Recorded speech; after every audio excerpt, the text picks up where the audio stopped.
Dilansir dari tagar.id, Partai Golongan Karya atau Golkar yang merupakan salah satu partai politik peninggalan era Soeharto perlahan tapi pasti ditinggalkan oleh satu persatu anggota keluarga besar Cendana. Padahal dulunya Golkar merupakan anak emas di zaman Orde Baru.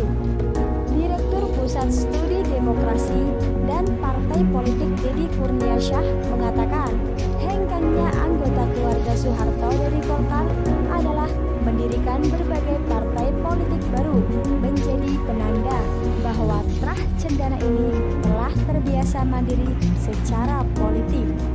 Di lain pihak, Partai Beringin ini dianggap Deddy memiliki sifat yang terbuka, sehingga wajar jika tak dikaitkan lagi dengan penokohan sosok presiden kedua dan keluarganya itu. Jika kemudian masih ada Ibu Titi dalam pusara Golkar, rasanya ini masih orientasi persoalan sebagai kader, bukan sebagai upaya pelanggengan Trah Soehartoisme, kata Deddy kepada Tagar, Selasa 16 Juli 2019. Siti Hadijanti Rukmana alias Mbak Tutut menyingkir dari Partai Kuning tersebut di awal masa reformasi bergulir. Tutut pernah diajukan sebagai calon presiden atau capres oleh partai muda bernama Partai Karya Peduli Bangsa atau PKPB. Meski kemudian gagal dalam pencapresan, putri sulung Presiden Soeharto itu tidak pernah kembali lagi ke pelukan Partai Beringin. Adik bungsu Tutut, Hutomo Mandala Putra alias Tommy Soeharto, juga hengkang dari Golkar selepas gagal terpilih sewaktu menyalonkan diri menjadi Ketua Umum Golkar melalui Munas Partai tahun 2019. Bersama kader yang lain, yakni Priyo Budi Santoso, Tommy kemudian membangun sendiri partai baru sebagai kendaraan politiknya bernama Partai Berkarya.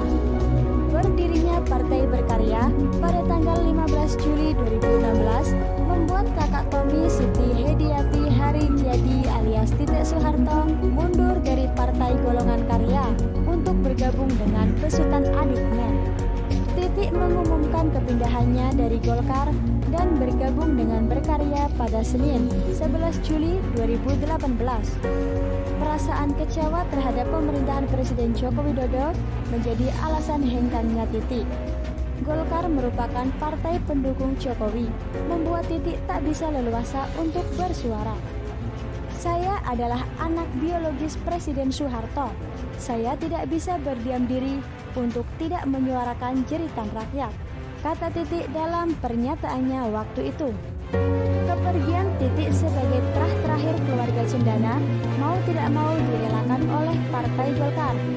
Ketua DPP Golkar, Aceh Hasan Syadzili, bahkan mengatakan bahwa hengkangnya Titik harus disikapi serius demi menjaga solidaritas.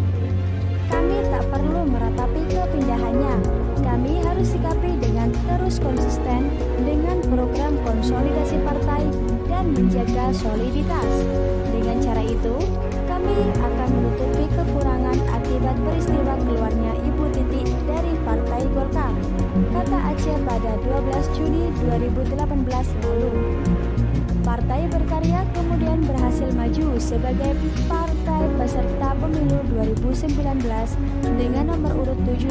Saat itu, seluruh anggota keluarga Cendana yang bersatu dalam satu wadah baru Partai Berkarya mendukung mantan suami Titik, Prabowo Subianto yang maju sebagai calon presiden. Baik Partai Berkarya maupun Prabowo Subianto menelan kekalahan pada pemilu 2019. Perolehan suara Berkarya bahkan tak sanggup melampaui 4% ambang batas parliamentary threshold yang disyaratkan Komisi Pemilihan Umum atau KPU.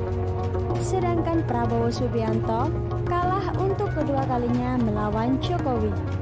Berbanding terbalik, meski mengalami penurunan, Golkar tetap melaju pesat dalam pemilu 2019.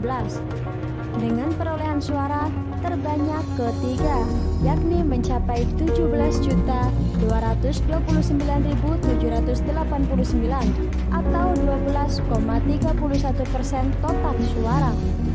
Dukungan terhadap pencapresan Jokowi juga membuahkan hasil.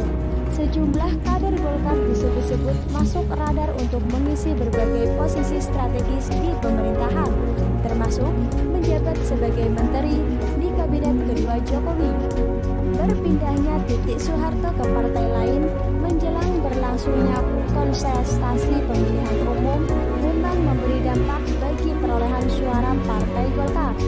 Namun hal itu bukan merupakan penyebab utama menurunnya raihan suara Golkar di pemilu 2019, melainkan juga imbas dari kebanyakan kader yang terjerat kasus korupsi, juga adanya pembangkangan di antara kader dalam putusan arah dukungan kepada salah satu calon presiden.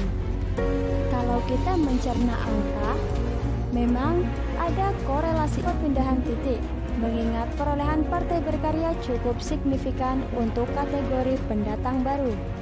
Golkar dalam kondisi sulit saat menghadapi pemilu, salah satunya dengan maraknya kader terjerat korupsi. Ini juga potensi